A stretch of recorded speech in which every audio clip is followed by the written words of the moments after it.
in front of dusty manuscripts in the hope that he might learn long-lost knowledge from long, long ago. He made the boy stir pots of who knows what. Often he would stand him out late at night to look up at the stars in the hope that he would ask how and why. But Arthur was not a good student. He wasn't interested in learning. He wanted to be out in the world. He wanted to be out fighting woodwose and worm. And so often Arthur, he would sneak out of his lessons and run into the woods. He would thrash about amongst the bracken. He would swim in the rivers.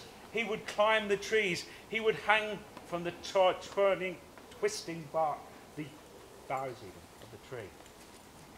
He was not a very good student. Because Arthur, well, he had no interest in such things. Arthur, in truth, he had no respect for learning. Arthur thought, in truth, that Merlin was old. He saw age as a weakness. Often he would mock Merlin for his bent back, for his long beard that dusted the floor as he walked along. Arthur had no respect at all, for like many boys of his age, he thought that he knew better than all of his betters.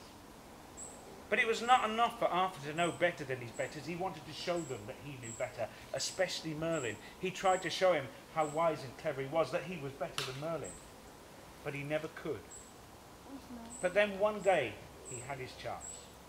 For Arthur, having snuck out early from his lessons, now he was climbing upon a great bough like the one behind us that hangs low. He'd straddled it. He was imagining that he was upon a great charger, riding out, leading his men into battle.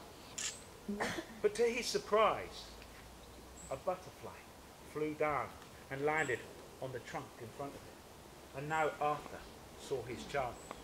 Quickly, he snatched at the butterfly. And gently now, he cut the butterfly between his hands. And he thought to himself, I shall go home and I shall ask Merlin to guess what I have between my hands. And he shall not guess. And so I shall prove that I am better than him. But now, as Arthur drew close to Merlin's house, doubt crept into his heart. But in his heart he knew that the old Merlin truly was a wise man. He thought, what if Merlin guesses that I have a butterfly in my hands? Then I shall look a fool. I know, he thought. I shall ask him if it is alive or dead.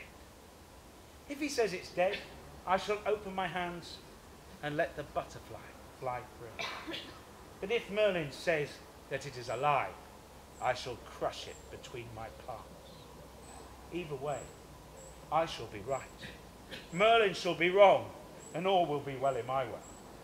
And so he burst into Merlin's house, paying no heed to the man who was deep in study. And he called out, Merlin, Merlin, tell me, what do I have in my hands?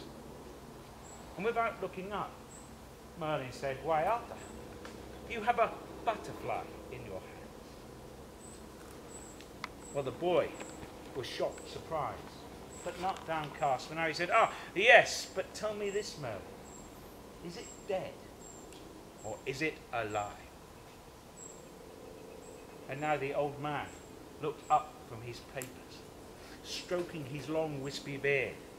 He fixed Arthur with his old but oh so bright eyes, and he said, Arthur, surely the answer to that question is in your hands.